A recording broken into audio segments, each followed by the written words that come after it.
the guy calling the shots as to who's going to get the football most likely, though.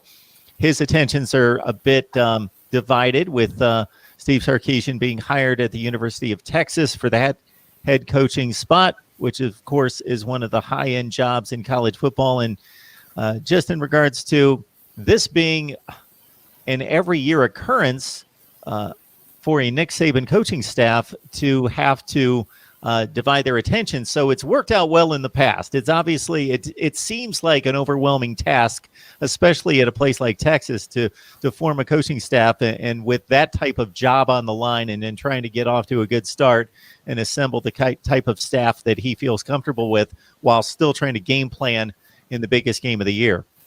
Mark, I think you alluded to it, though. It's just business as usual around here, right? I mean, Nick Saban has a lot of experience with losing coaches, losing coordinators, those jobs being announced before they play in a playoff, semifinal, or national championship game. So I think it's going to be fine, and I'll tell you why.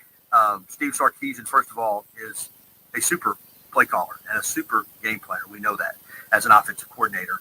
He has committed these players. He's committed to Nick Saban. He understands, Mark, that this opportunity that he's getting at Texas is directly related to the fact that Nick Saban took a chance on him and brought him in here the first time as an analyst, much like he did with Lane Kiffin. When I'm not going to say they weren't hireable, but you would have had to have a lot of equity to bring either Lane Kiffin or Steve Sarkisian in at the time based on what had happened in their careers. Nick Saban had that equity. He brought Sark in here, got him started as an analyst, and he took over the play calling duties in the national championship game in Tampa against Clemson when Jalen Hurts was a freshman. Then he went to the Atlanta Falcons for a couple of years and came back last year. And he understands the reason he's getting this opportunity at Texas is due to the fact that he's coaching here for Alabama. He has great players. He's in a great situation. And he wants to finish the drill. I do think that he's working, like you said, on the staff and probably making some calls and so forth. But Saban has gone through this so many times. There's time that is designated for that does not interrupt the game planning, the sequencing of plays, the practice preparations, all the things that he needs to do to get ready for this game. Plus, Mark, keep this in mind. You're going out to the University of Texas, which is a big-time job. It's a difficult job, a demanding fan base.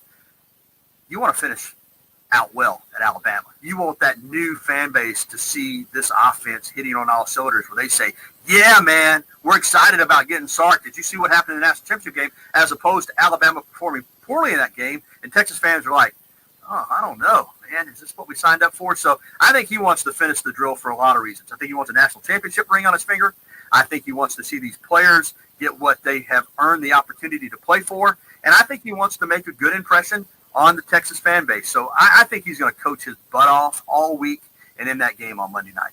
And you make a great point about what is owed to Nick Saban about taking the chance, bringing him on staff, and setting him up for what is one of the great jobs in college football. Certainly, it would not have been possible otherwise.